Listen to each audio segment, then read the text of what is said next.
In the air also there are living beings, but we cannot see them through our naked eyes. So, what happened? This I have already explained. The world where we live is not permanent. You cannot find any permanent, everlasting world system in any part of the universe. They exist, they remain, they decay and disappear. After some time, reappear all the dispersed particles and energies and gravity and magnetic power, thousands and so many known and unknown energies supported for them to combine together. Then the formation again take place. Then going on developing and developing and developing, then the life started to develop. Again going on developing, decaying and disappear. This is the nature of the whole universe. Now we can see so many galaxies. In one galaxy there are millions of stars. They always appear and disappear. Some are still developing and developing and developing, and some are decaying. And this is the nature of a world system. So they were not created by anybody. Just because they cannot understand how the formation takes place, they say there is somebody to create all of it. So, first human being,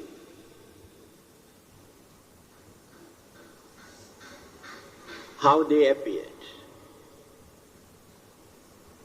Those devas and brahmas or other living beings who exist in other planets in this universe. Two of them, for curiosity's sake, they wanted to see what this small globe, just like those who have landed on the moon, exactly like this. They came down. After that, they had psychic power, miraculous power, some sort of supernatural power. Devas and Brahmas have this worldly power. By using their supernatural power, they have come down to this earth. Then they smelled very tempting aroma. Then they wanted to test and taste what it is. Formally, they have controlled their craving, anger, jealousy, and so many weaknesses they have controlled. That is the nature of their life in that particular planet. But after coming down, experiencing this temptation, hidden craving, temptation aroused. Then they wanted to test. After tasting, they found out it's very tasty. They never had this kind of taste in their life. That is the beginning of the development of craving in the man's mind. Here the difference you can see, Buddhism and other religions. To others, there must be a devil to create that temptation. Without devil, there is nobody to create this. And the Buddha said, it is not that devil who created the temptation. Those devas and brahmas who experience their peaceful life, who have subdued, controlled their craving, because of these circumstances aroused there. Circumstances always arouse our hidden feeling. Now we are not angry with anybody at this moment. Now we have no jealousy. We are not greedy now. Because the situation is normal here. But circumstances can change your mind within a few seconds. Then you become very greedy, you become very jealous, and you lose your temper. You get very angry. Now you are keeping them under control. It is not that you are very good. You are not very good people. Remember that, you have to admit that. Because you have those poisonous thoughts in your mind. Any time can irritate and provoke and disturb you. You can behave like tigers. This is the danger, uncertainty of human mind. So, that temptation which arose in the mind, then went on developing one after the other. Then all the other evil forces, mental defilements, impurities, then jealousy, anger, cruelty, fighting, killing, robbing, everything started slowly, one after the other. Started from craving. That is why the Buddha always takes craving as the origin. And this craving is not given by another person, not created by another person, due to our previous experience. So living beings always exist in this universe. The world system always exists. When one world section completely disappears, then so many other world systems exist. When living beings completely disappear from one part of the world system, the same living beings also again rebirth take place in other existing world systems. So the whole universe never become empty. Appear and disappear. This is the nature of life. So, what is happening today? What is the nature of our way of life? Why people are not happy? Why we are very sad?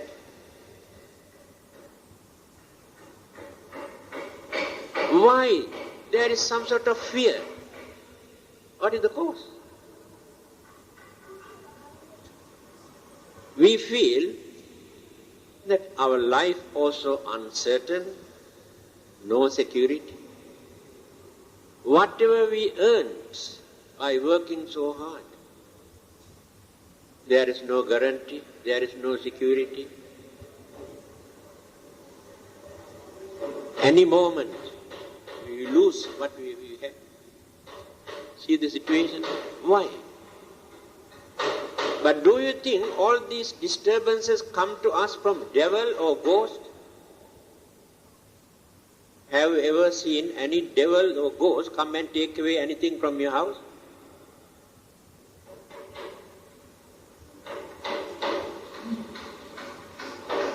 Today, I have read in the newspaper, 11-year-old girl was caught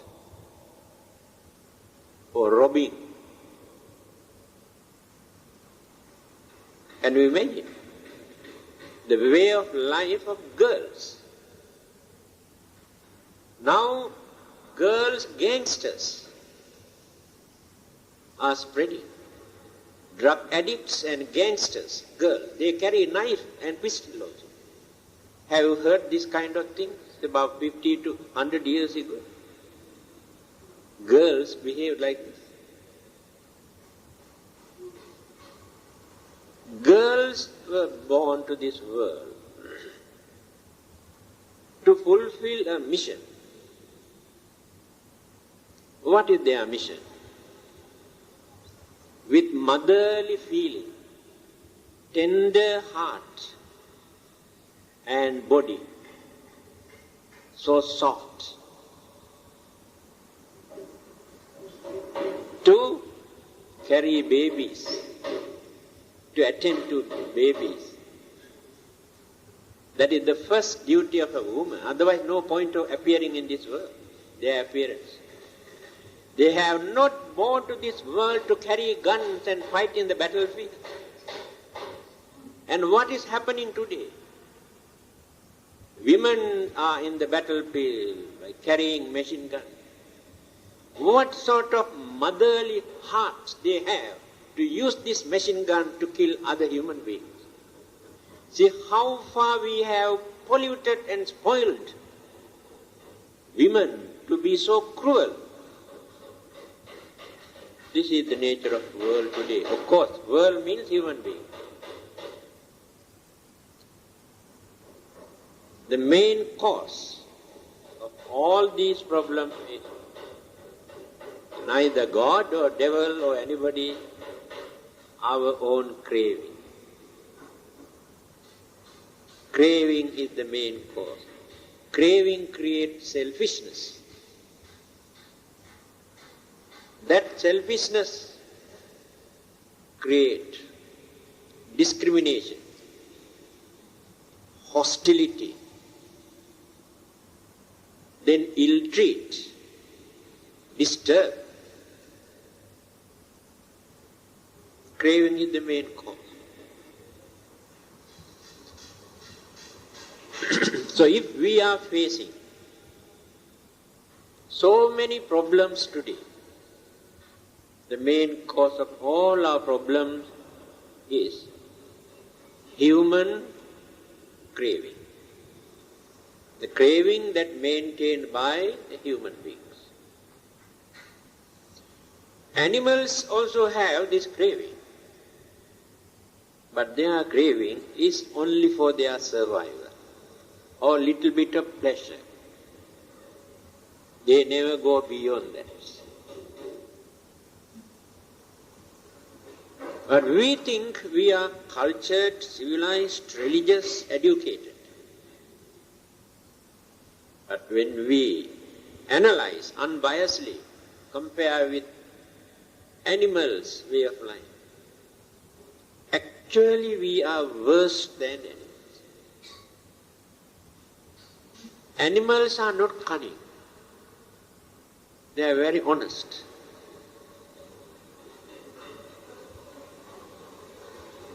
And animals are not so selfish like human beings. They disturb others when they want to find out some food. That's all. What about us? We do not disturb others for our living, for our survival. We have enough food to eat. We have our own clothing. There is no difficulty for us to find out clothing. We have some sort of shelter for us to sleep. Then why do we fight? Why do we disturb others? That craving we developed in the mind to have more pleasure, enjoyment. Then there is another group in the society organized so many things in such a way to create temptation in your mind. Most of them are advertisers. All those advertising firms, you must go and burn all those advertising firms. They are the ones who spoil the whole country, create temptation. When they see these things, if they haven't got money, they go and rob to enjoy. I have visited some socialist countries like Russia, Mongolia, I notice one thing. They do not practice this advertising business. You cannot see advertisement there. If anybody wants to buy something, must go and buy, that's all. In the shop also, they don't keep things to create temptation. If you want to buy something, right, you can buy. They never give any nice piece of paper to wrap. The thing that you buy may cost about 10 cents. The piece of paper they use to wrap may cost 20 cents. To create temptation. So everything we organize in our society to create temptation. Our clothing. The main purpose of using our clothing is to cover nakedness. That's all. What else? But today, people don't want to cover their nakedness, but cover somewhere else with flowery, beautiful things. They have forgotten the purpose of wearing clothes. See how we have changed our way of life.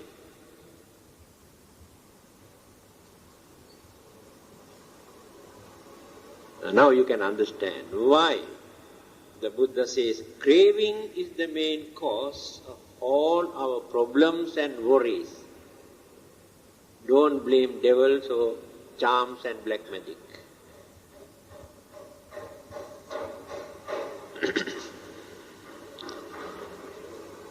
That day I told you, when the rulers, kings, ministers,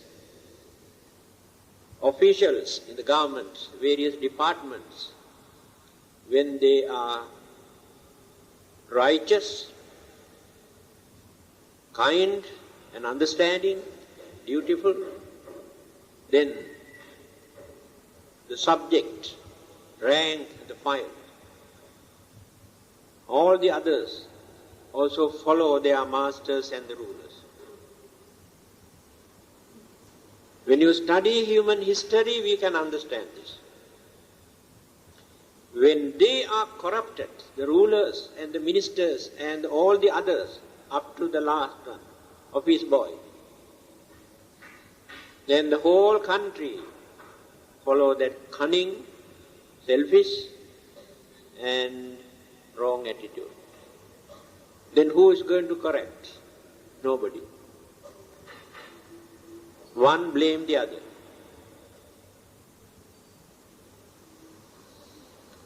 So the Buddha's interpretation is, the rulers are honest and kind and understanding. If they do not discriminate according to their religion or caste or race or nationality, then justice and peace exist. If rulers are not fulfilling their duties, it is impossible to maintain peace and justice and order.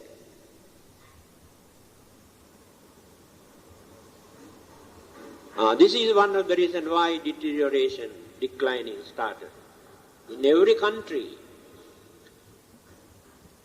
the country that we are living is actually not that bad when you compare with so many other countries where cruelty, selfishness, injustice are very, very common.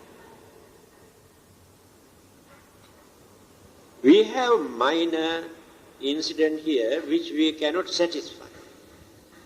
But still, we can lead peaceful life. We can find out our food and clothing and shelter and medicines and living. But in many other countries, people are dying, starving because of these problems and difficulties. How they kill each other every day. How they burn and destroy every day. So in that respect, I maintain still this is a very good country. Although some people are preparing to run away from this country, after going there, then they start to grumble there. Oh, we never knew. Malaysia is still better than this. Many people who have left the country now planning, thinking how to come back. This is another advice given by the Buddha. When people disturbed the Buddha and his disciple, the disciple suggested to go away from that town. Then the Buddha asked, why? People are scolding, insulting, accusing us. We can go to another country or another town. Then the Buddha says, yes. What guarantee is there that people never disturb us in that new place? Can you say there won't be any trouble in the new place? Then we'll go to another place. All right. We can go from place to place to avoid this disturbance. Do you think that we can see the end of our troubles and problems and difficulties? No. In that case, running away from that place is not the solution. We had to adjust ourselves. If we are not wrong, if we are innocent, we must know how to adjust ourselves according to the circumstances. Then we can overcome our problems. This is the Buddha's attitude.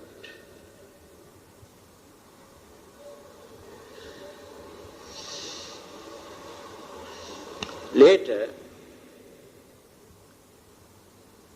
when this situation, uncertainty,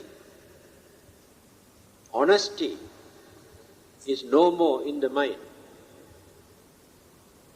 understanding and kindness slowly fading away. At the beginning we had.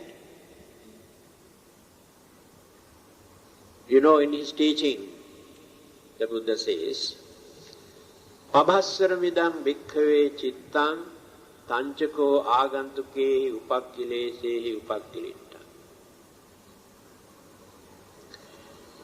When we remove all these objects that we take from outside by using our senses, and mental imagination, when we stop,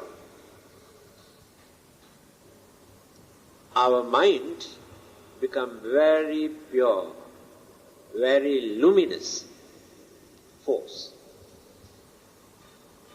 That means, at the beginning, our minds are very pure, very bright. Then what happened? By using all the five senses and the imagination, we started to pollute the purity of our mind. Then develop all these cravings and anger and jealousy and grudge and enmity, and all these things appear because of one of these objects.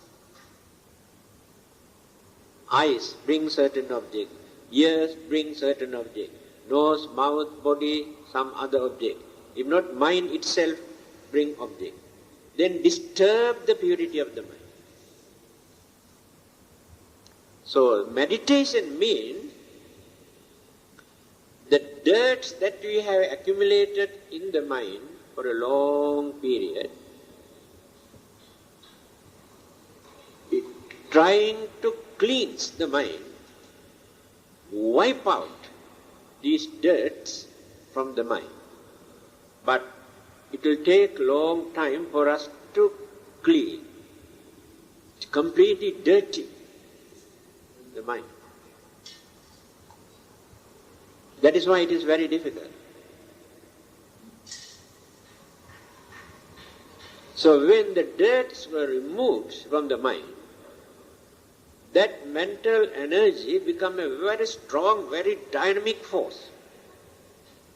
Now we have no mental energy, wasted. 90% of our mental energy we have wasted for unnecessary things.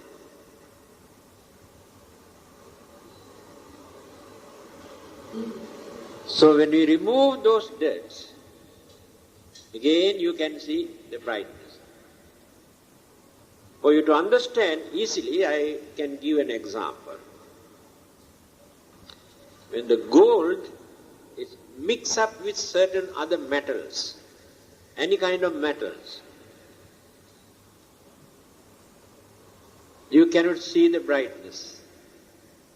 No shining gold there. Mix up with other metals, irons and tins and brass, copper. When you melt this piece, you can see the brightness there when the gold is separated from the other elements. Again, brightness can be seen. So you can take out the gold and shining gold can be seen. So in the same manner, through understanding, realization or meditation, when we remove all these dirts that you have applied to dirty your mind, again mind becomes pure and very bright. That is the other end.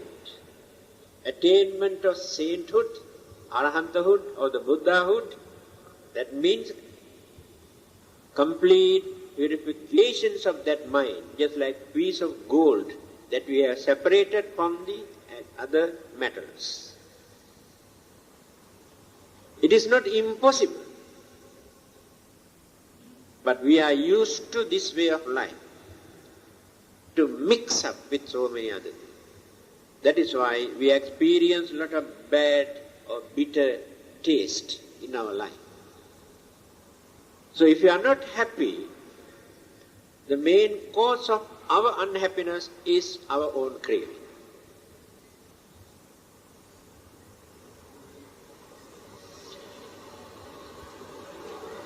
Then, the Buddha has given another reason. When cunningness and craving both developed in our mind at the beginning, people started to steal, robbing, stealing, bluffing, swindling others. Earlier they never had. Now many of those animals do not know how to steal things, because that cunningness is not in their mind. So at the beginning, our human minds also are very innocent. We have never learned how to rob others, steal others' things. Today, I think even 2 years or 3 years old child also knows how to steal things. It has become so common. So when people started to steal, take away others' things without their permission, that is called stealing. The righteous kings, rulers, they were very honest. They wanted to find out why these people want to steal others' things. Then, according to his investigation, he found out earlier they started to steal because they were very poor. They won't get enough things, requisites for their living. That is why they started to steal. This was his discovery. Then what he did? He has given order to provide enough materials for their living, to stop robbing, stealing. Now it is not necessary for them to steal. They cannot say, when they were caught, they cannot say, we did that because we won't get enough food, enough clothing. Later, what happened? more and more people started to steal. Why? They heard, when we steal, the kings give us more. A spread all over the country. Everybody started to steal. It is happening today. Everybody is stealing today, all of us. You cannot say no. I cannot say no. Up to certain degrees. That cunningness is in our mind. We are not free from that cunningness and selfishness. We steal something. That is our intrinsic feeling in our life. To get rid of that, take a lot of understanding and determination to develop that honesty. Then,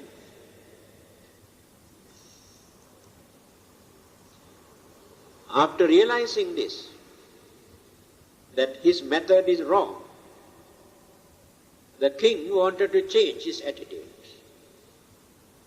So what he did, all right, in future, I am not going to supply anything for those who steal others' things. Then he introduced, enforced punishment. Before that, there was no such thing as punishment. The king says, if anybody steals,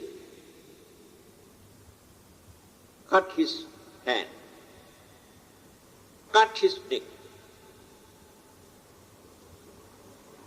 He has given this order.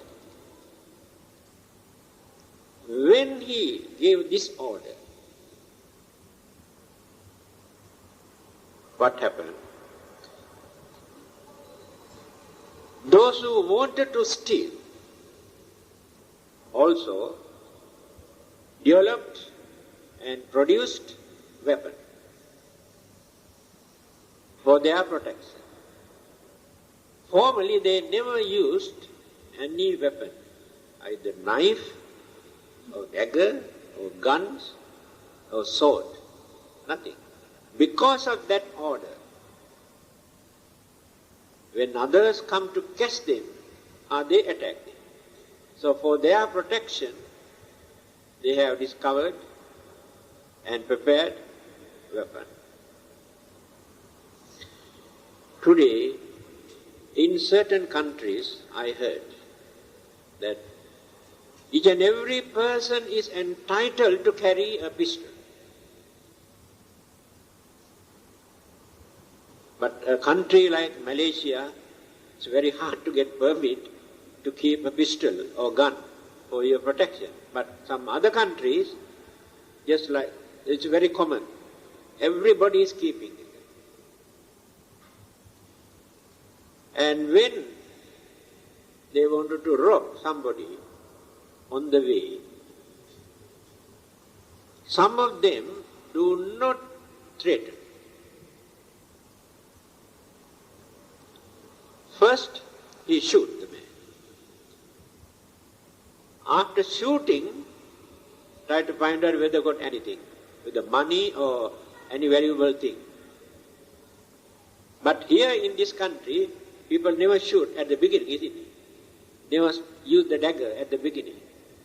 If there is a battle or shouting and this and that, then only they do that. See the difference now. So this cruelty, selfishness and evil forces are so advanced in their mind, no kindness, pity, compassion, understanding at all in their human mind. At once they shoot and find out whether there is anything. If there is nothing, just kick and go in. There are many. A small children, I heard, in the same country, how they play with dogs and cats. If an innocent or stray dog or cat, they happen to meet the roadside or sleeping somewhere, what they do, they carry some petrol or fuel and pour and set fire to see how this poor animal go round and round and round and do it like this, to enjoy their life. That is their hobby.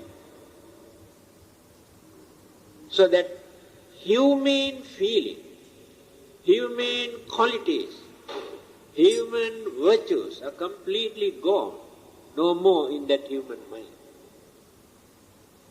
Animals never do this kind of thing. They kill another living being when they are hungry. They do not go on killing every living being. See how dangerous and how wicked we human beings are. So how can we say we are more cultured?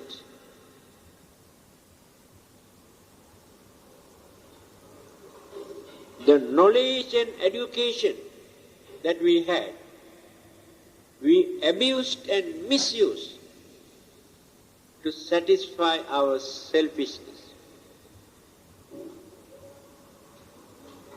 Take another example, modern development, science and technology. When they hijack an aeroplane, what sort of atrocity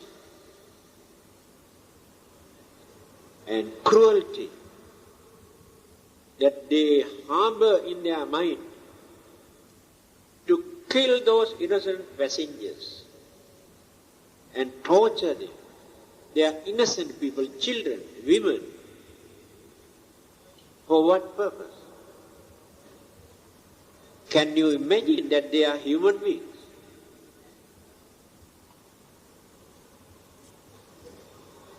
This is the situation today. Do you think that there is a method that we can stop all these things?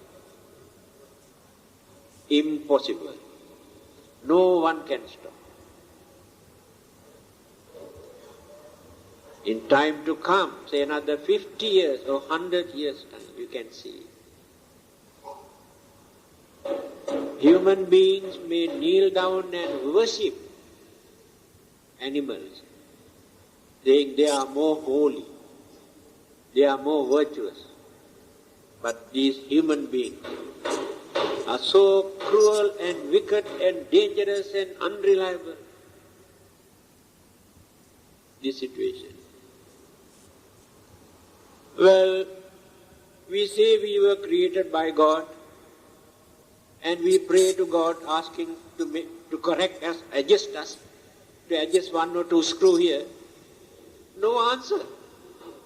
You can pray 100 times a day, but nobody to correct us, to stop all this cruelty and dangerous and atrocity.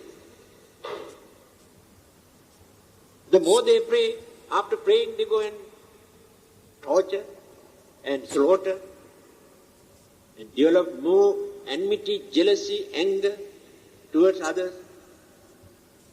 That is the main purpose of their prayers. Is that the purpose of a religion? They have abused religion. They misuse religion for their own benefit to satisfy their selfishness. And listen how the Buddha explained all these things. This situation. No one can stop all these things. Now you can remember how we have started and what is the main cause of all these problems. And now how these things are developing, spreading in various ways.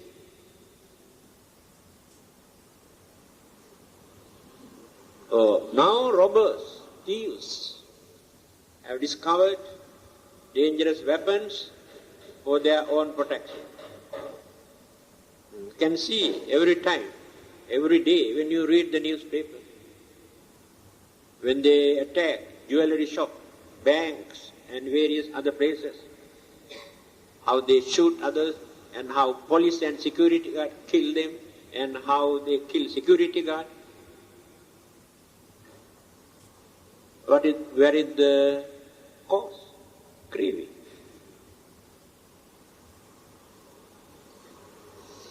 Then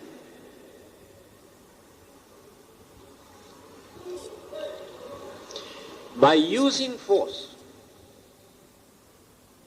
using their dangerous weapon, frightening others, take away your valuable thing.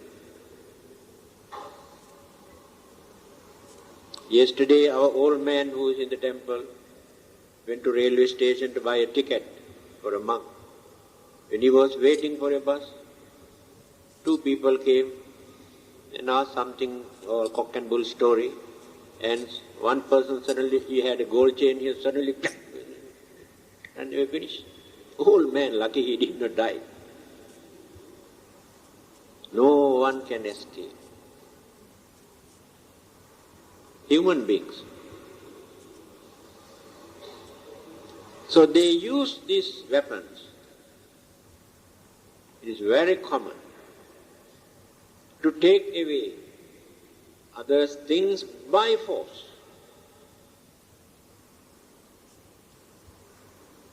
Then they started to kill each other. They try to kill you and you try to kill them. You attack them and they attack you. So the life of the living is uncertain.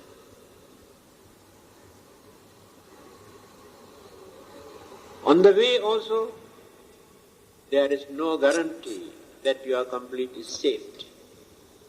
Even after reaching home also, there is no guarantee.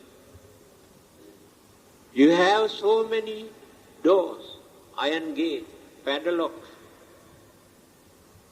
How many are there? Burglar alarms.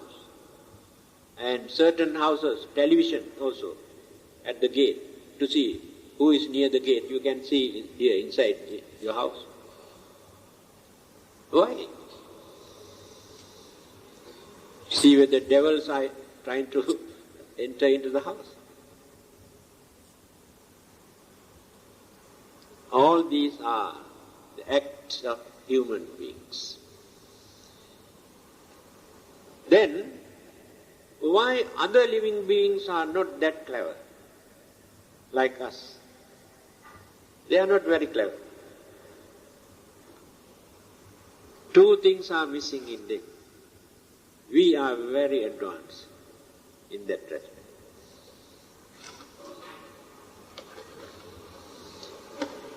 Cunningness and selfishness. These two things are very, very advanced in our mind. Everything, whatever we do, there is some sort of selfishness in behind. Otherwise we never do anything. In the name of service, in the name of religion, we do certain things. There is some sort of selfish motives behind.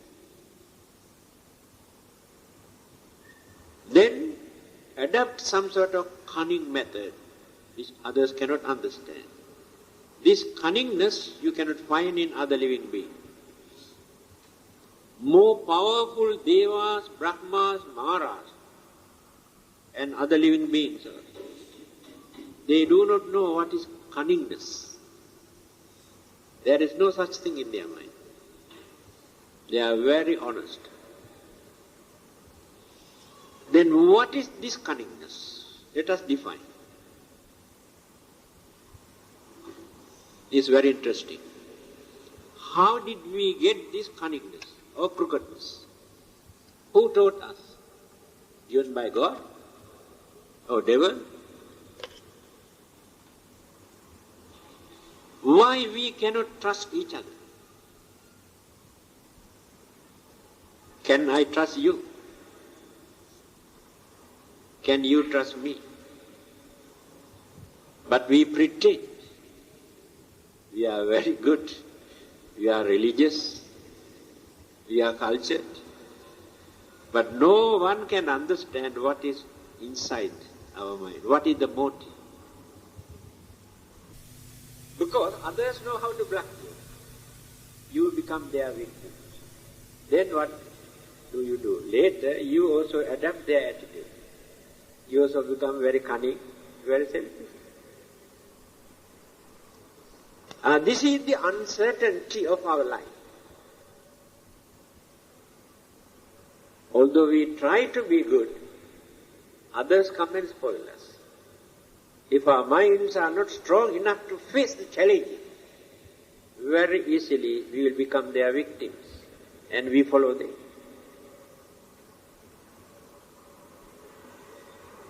So we cannot trust each other. We work together as good friends, many years, 50 to 60 years, associate as very good friends, but sometimes can bluff each other or disappear. Now this is the nature of human mind, that honesty is not strong.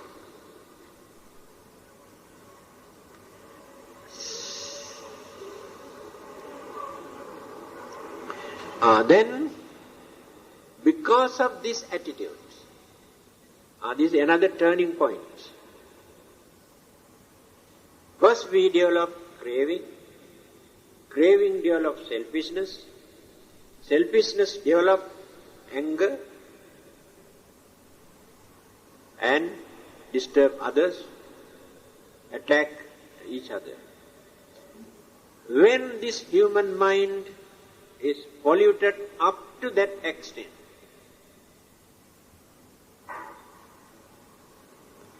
the features, complexion, health, longevity,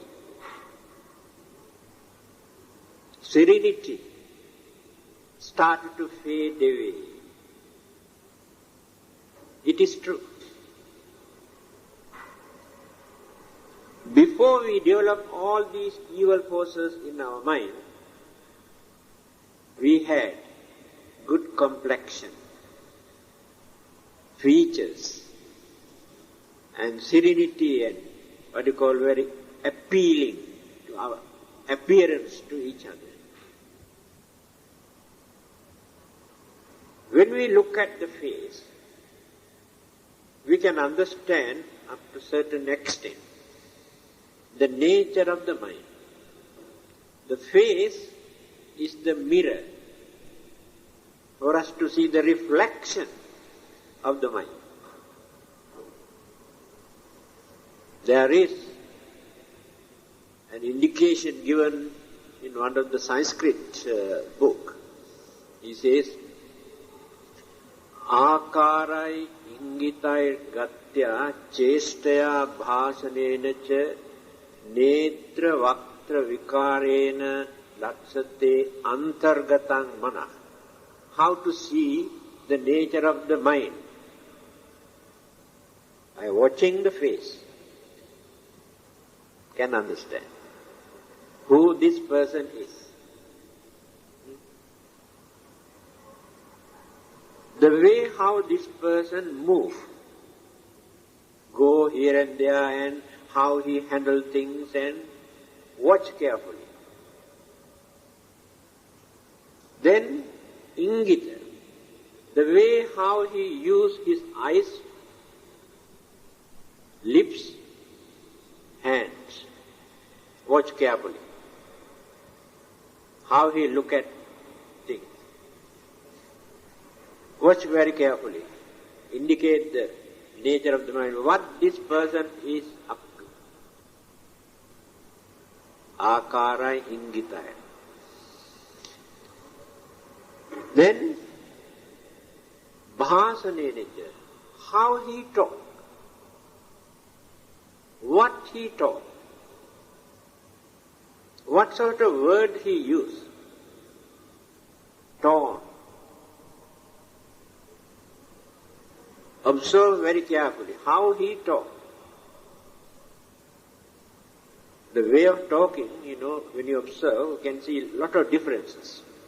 You can understand what this person is trying to do or what he wants.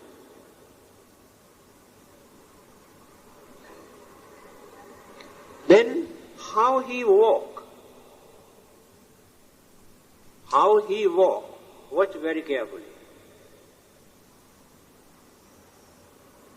How he sit down, how he get up.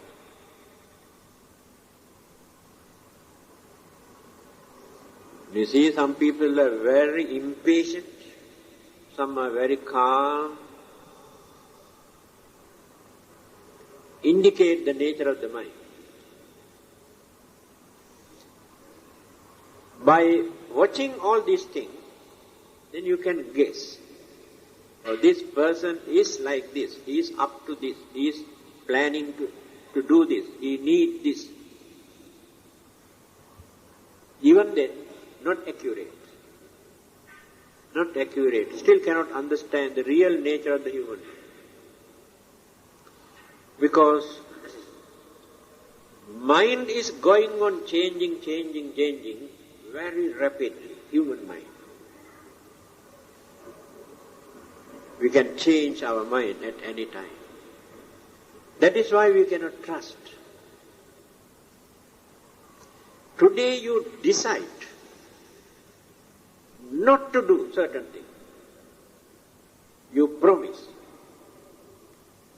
After a few days' time you violate it. You do that. Because circumstances change the mind.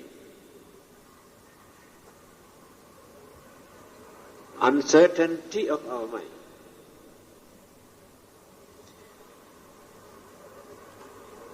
We can train all the other living beings in this world. We can train animals. Those fierce animals, tigers, lions, or the monkeys, we can train. They become very obedient after training. But I cannot train my own mind. I cannot train your mind. This is the nature of the mind. It's a very big battle. So the meditation means the method that we have adapted to tame or to train that mind. Yes, during the time that we try to train, yes, mind is very sober, very calm, very obedient. When you stop all these things, all the dark clouds again come and occupy the mind. Then no controlling power. I have noticed all those meditators, when they are in those meditation centers, yes, very nice, very good. When they come back, as usual, no changes at all. It's not at all. But those animals, after training here for a long time, if you release them in the jungle, they get into trouble. Other animals come and attack them. Because they are not ready to accept them. I heard a peculiar incident. Many years ago, there was an American monk in Penang, Reverend Sumangalo. Actually, he was the father of this Buddhist youth circles and Sunday schools here in this country. He used his full effort. So, someone has given him a very tamed monkey, the Penang Buddhist Association. So he has been keeping this. And every Sunday, a lot of children come to attend Sunday school. Those children go and disturb this monkey. Very difficult to stop. So he decided to release this monkey. You know, in the Penang Hill, there are a lot of monkeys. So he carried this monkey, the Penang Hill, and just released.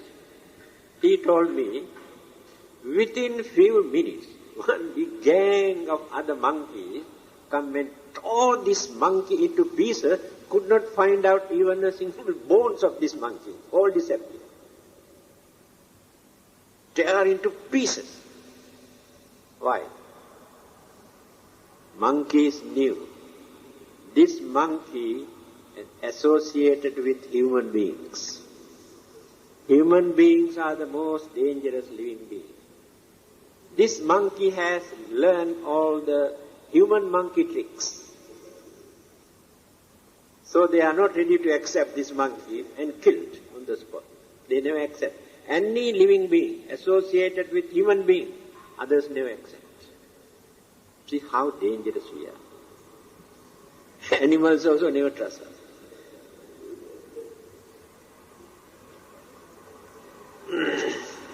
So, now we are spending so much money today for cosmetic and what do you call facial, what do you call it? How much they spend to beautify. But without spending single cent, you can beautify yourself. If you can develop your kindness, your honesty, your sympathy, your understanding. If these qualities are there, everybody look at you with confidence, with love. They extend their love and understanding. Real beauty is there. A group of ladies one day approached the Buddha and asked this question: why some ladies are very pretty by nature, why some are ugly? Then the Buddha says, yes, those who have developed their cruelty, anger, jealousy, grudge and enmity during their previous births, those evil forces molded this life to be very ugly. It is true. Not necessary for us to investigate about the previous births. When you are angry, when you are jealous, at that time look at the features, complexion, eyes and everything, completely distorted. Your beauty completely disappears when you develop your anger, your jealousy in your mind. See how it is true. On the other hand, those who have cultivated their kindness and compassion towards others, radiated their kindness and friendliness and goodwill towards others, that healthy mind mold a pretty and handsome physical appearance. Because the mind is responsible for our physical body as well as the mind. The mind molds it. If we are ugly, that means the nature of our mind during our previous birth indicates what we have developed during our previous birth. So here, what the Buddha says, because of those evil forces, they developed in their mind, then started ugliness, and they have lost their serenity, good complexions and features, and ugly looking appearance, horrible looking appearance started. Now when you look at very carefully, we feel actually something is missing. Something is wrong. Either you are sad or thinking very deeply or could not satisfy with your life, could not gain what you wanted. Something is wrong somewhere. And that feeling in your mind indicates your appearance, your face. On the other hand, when the mind is free from such disturbances, you can see the cheerfulness, serenity, very pleasing appearance, because there's nothing to bother, disturb the mind. Mind indicates, reflects the nature. That is what the Buddha said.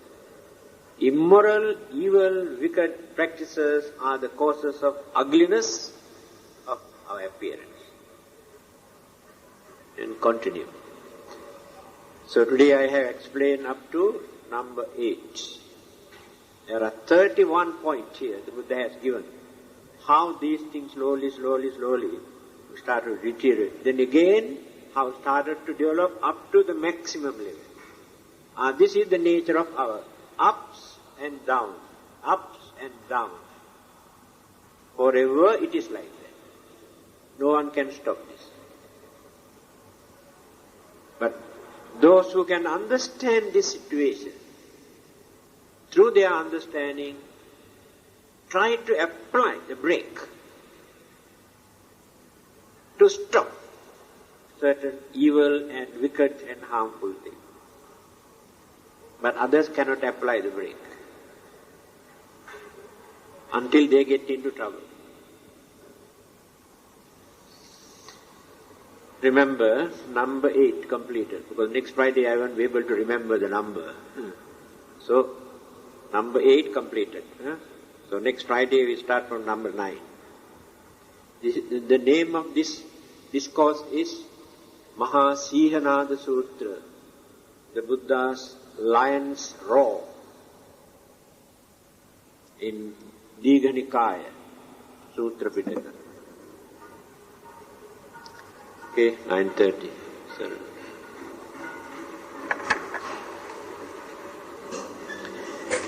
Akāsattha ca bhummattha devānāgā mahiddiká puññantaṃ anumoditvā cirang rakkhantu loka sāsanam ittavata ca amhehi sambhataṃ puñña sampadaṃ sabbe devā anumodantu sabba sampatti siddhiyā idang mo ñātīnaṃ hotu sukitā hontu ñātayo iminā puñña kammena Māme bāla samāgamo sataṃ samāgamo hotu yāva nibbāna pattiyā. Having seen or experienced, there are many cases. The more we try to extend our kindness and honesty towards others, the more they come and disturb us and try to take the advantage of us. Then they decide, why not we also practice the same method? So in future, there is no kindness and no honesty. But they are not correct. They are not understanding people who think in that way. These are the problems that we have to face if we really want to live in this world. Worldly conditions are such that we never experience complete satisfaction in our life. Whether we are rich or poor makes no difference. Always there are some sort of unsatisfactoriness. So, when the rulers started to punish them, those culprits who violate peace and happiness of innocent people develop their cleverness and cunningness and their energy for their protection, to avoid, to escape.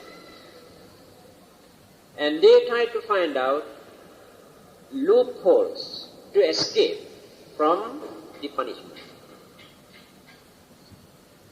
The human mind is such that all the existing laws, punishment and everything created by the man's mind, by using man's mind. And the same man's mind find out the loopholes also to escape and to violate. That is why everybody knows how to escape by violating the existing law. And the punishment also cannot stop all the existing crimes and harmful practices which endanger the society. There are many who are sentenced to imprisonment for many years and punished in various ways. When they come out from the prison, again they start the same way of life. We have met many of them. So punishment cannot train or develop human mind. By realizing this, the Buddha's way of teaching, there you cannot find any religious punishment.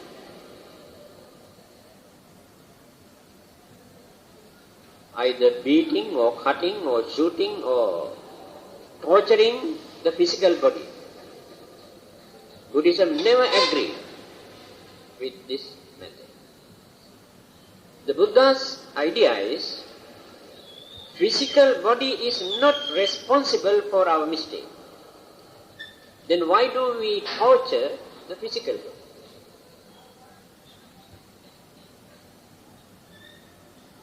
If you want to stop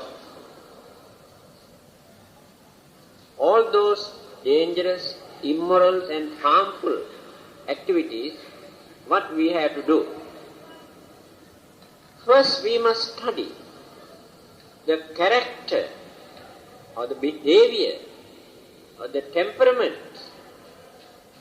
or the attitudes of those people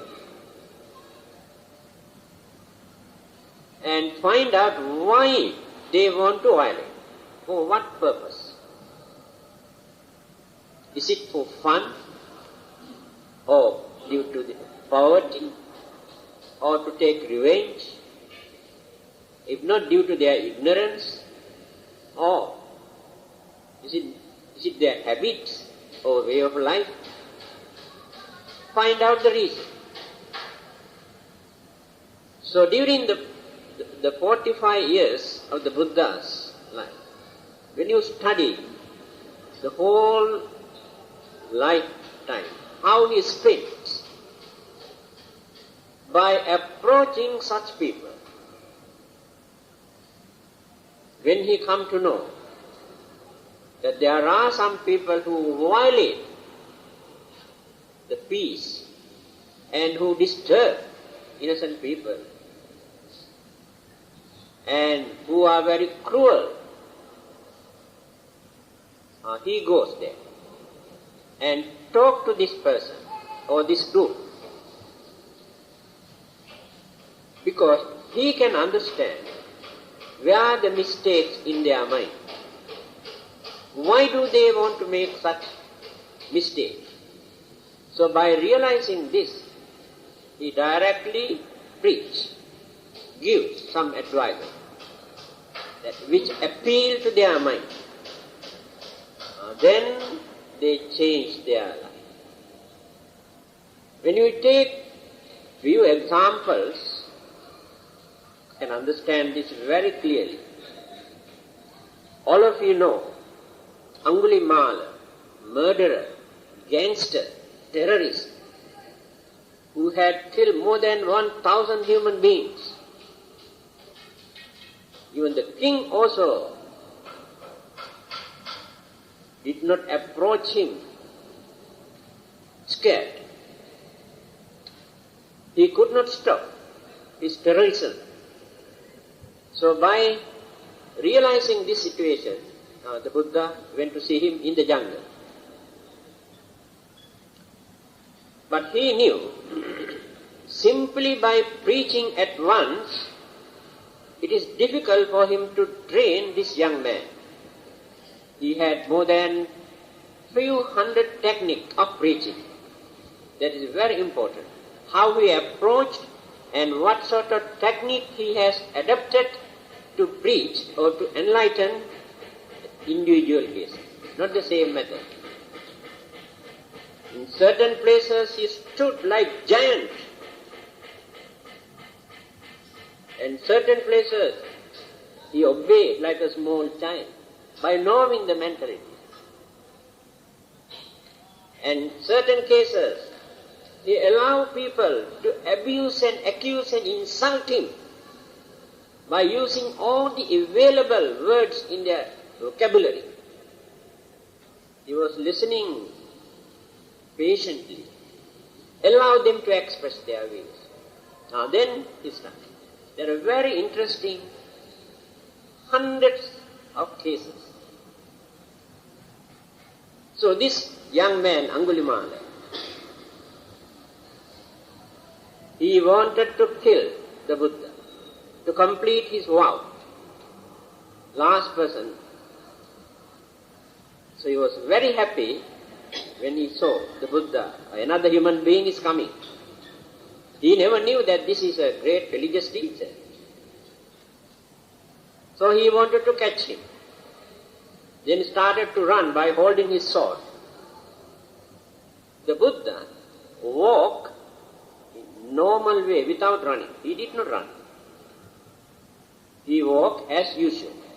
But Angulimala started running and running and running and running as much as possible, full speed. But he could not reach the Buddha. For nearly 4 miles he had to run. But he cannot reach the Buddha. See, this is the technique. Now he cannot run anymore. So tired. Then he asked, stop. Now then the Buddha knew this is the time for me to talk to him. Before that he did not utter even one word. Then he said, do you know, I have stopped long ago. You are the one who runs. He's an educated young man. He knew there must be something very meaningful say. And what does it mean? How can you say you have stopped? I saw you also walk. Yes, I walk, but I did not run. But you run.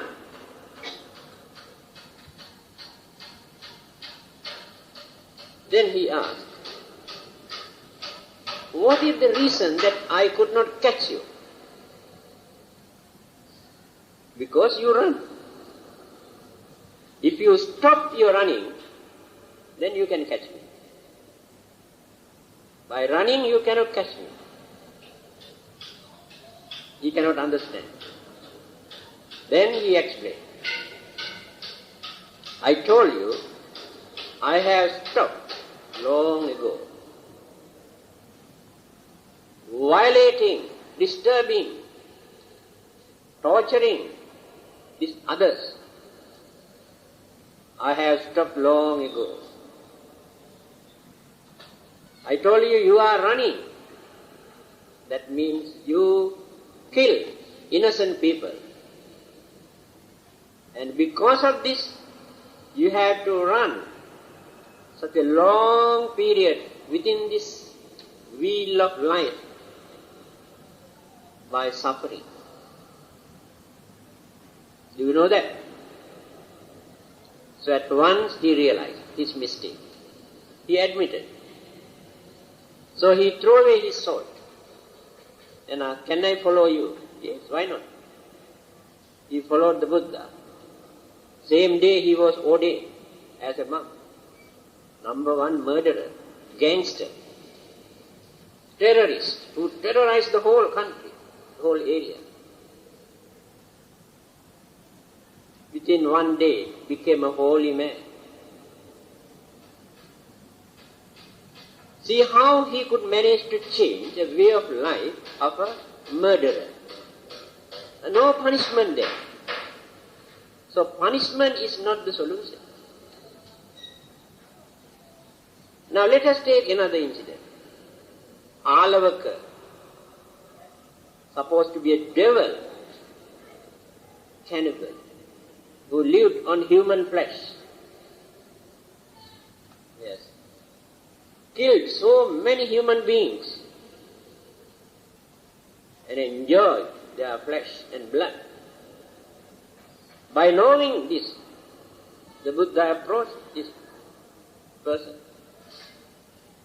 Most dangerous devil. He went alone. Usually when he goes out, sometimes he invites some of his disciples also. But that day he went alone. So when he approached him or visited his place, he was out, not in his cave, just like Batu caves.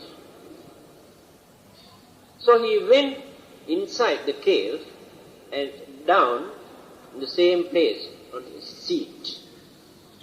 When he came, Alavaka, he saw somebody sitting in his seat. He could not believe his eyes. There's nobody in this world who can come into my house and sit down in my chair.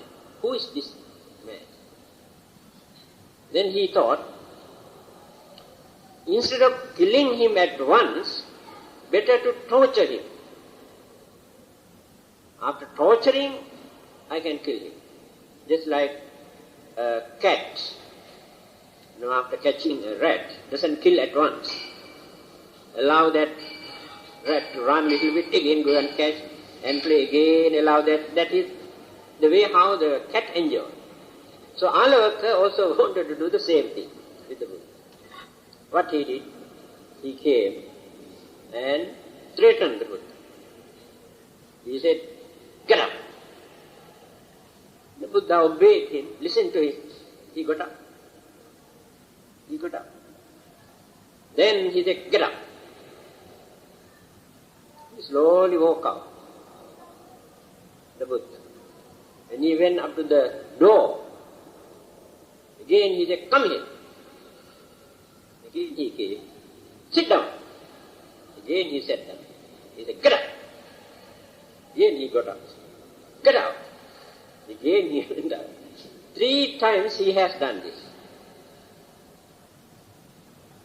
4th time, when he said, "Get up," then the Buddha stood like a giant there. He said, "I am not going to obey you. You can do anything, whatever you like." Now the devil cannot understand what is happening now. Who is this devil? Devil cannot understand. And he said, "If you are not going to obey, I take your leg and throw to the other bank of the river." There was a river around that area. Then the Buddha said, when you read Alavaka Sutta in Paritta chanting book, you can see the word uttered by the Buddha. He said how the Buddha threatened him. Nakvahantang avsu passami sadevake loke samarake sabbrahmake sasamana brahmaniya pajaya sadeva manuse. You must understand. There is nobody in this universe, not only in this world, even in so-called heaven or Brahma world or Mara or any kind of world where there are supernatural living beings, who can do that?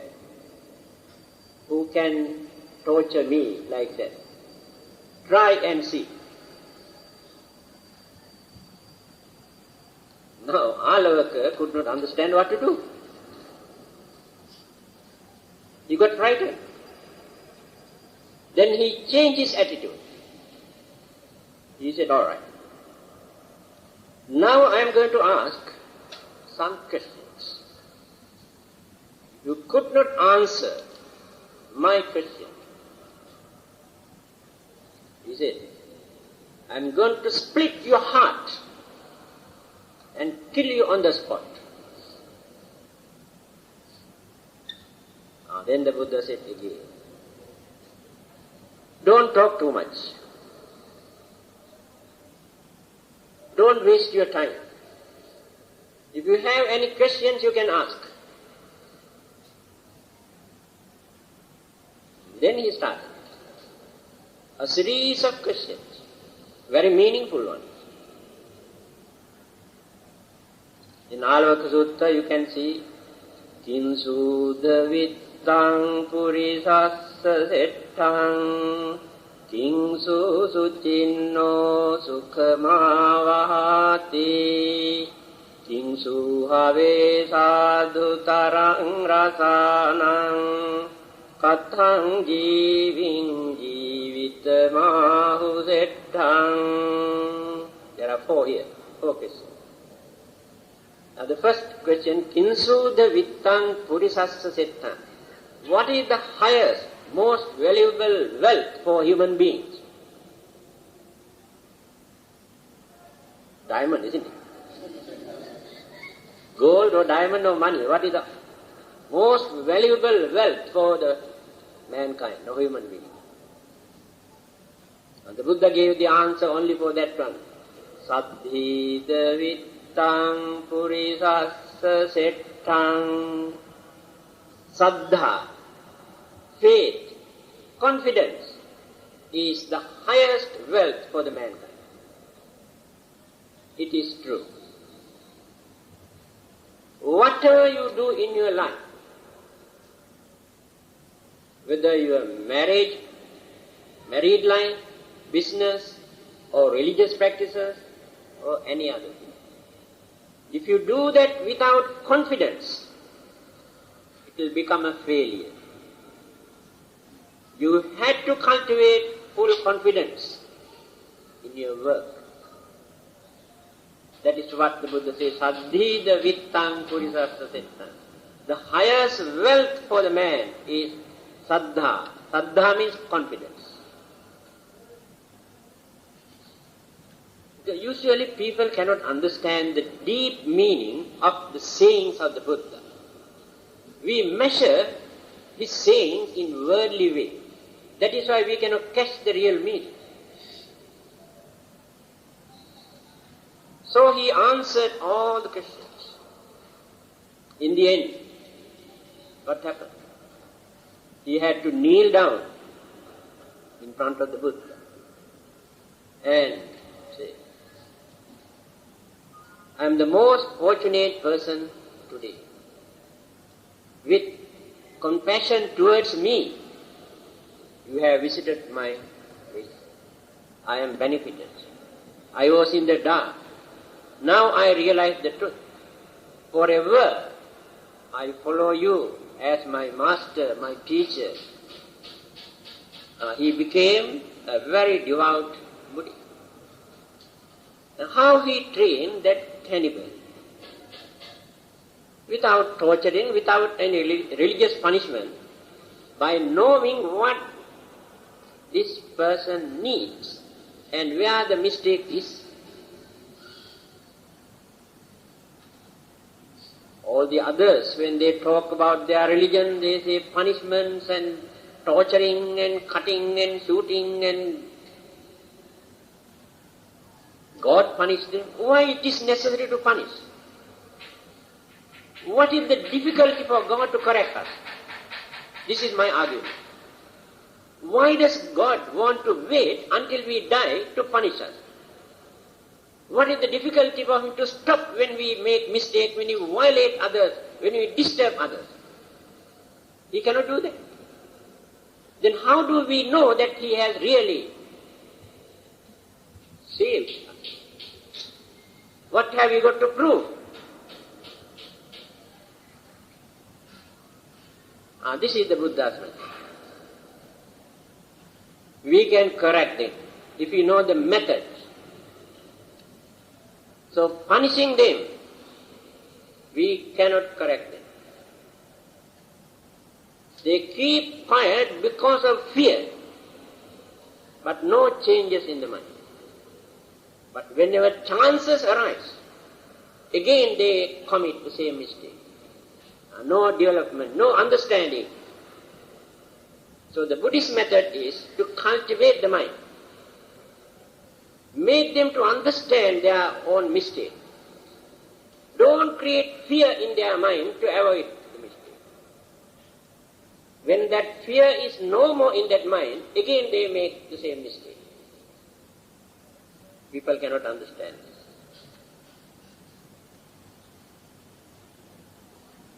Human beings are very peculiar type of living beings. Very difficult to understand their minds, their way of life. All the other living beings in this world, if you can understand their way of life, we can see there is some sort of disciplinary code. Animals also follow some sort of discipline. And even devils and ghosts and devas and brahmas and other living beings also have their own disciplinary code. But human beings have no discipline because of their cunningness and selfishness. They can violate anything for their own benefit. Cannot trust each other because of this situation. Now you can see those animals, cows, goats, horses, elephants, from morning up to evening, they go here and there in searching there something for them to eat, grass and leaves and this and that. In the evening, when they wanted to go back, the place where they live, and one of them always acts as a leader. When you observe, you can see this very carefully. When that animal starts to lead all the others slowly follow. Then you can see how they follow each other and reach home. When the time comes, they have some discipline. But we think we are educated. We think we have religion. We think we are cultured and civilized. But our way of life is actually more uncultured than animals. Now, if we cannot trust each other, what sort of culture is there? How can we say we are cultured people? If I am trying to bluff you by using my religion, if you try to bluff me by adapting all sorts of cunning methods, then how can we say we have a religion to practice and we are educated